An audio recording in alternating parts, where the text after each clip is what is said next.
Shujaiya পাড়ার কাছে ইসলামী প্রতিরোধ আন্দোলনের সশস্ত্র শাখা আল কাসাম ব্রিগেডের মর্টার শেলের আক্রমণে অনেক ইসরায়েলি সেনা হতাহত হয়েছে। রাফা শহরে ইসরায়েলি সৈন্য দলের উপর বোমা হামলাও করে এই সশস্ত্র বাহিনী।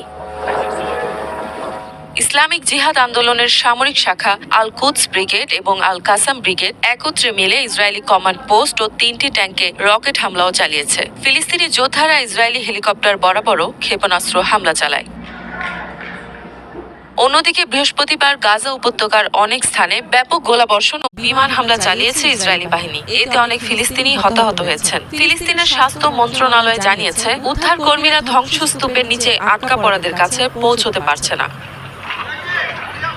উত্তর গাজার সুজাইয়া, আল দারাজ, আল তুফা শহর, মধ্য গাজার নুসেইরাত বাস্তু শিবির, দক্ষিণ গাজার খান ইউনিস এবং রাফা শহরে ব্যাপক ধ্বংসযজ্ঞ চালিয়েছে ইসরায়েলি বাহিনী।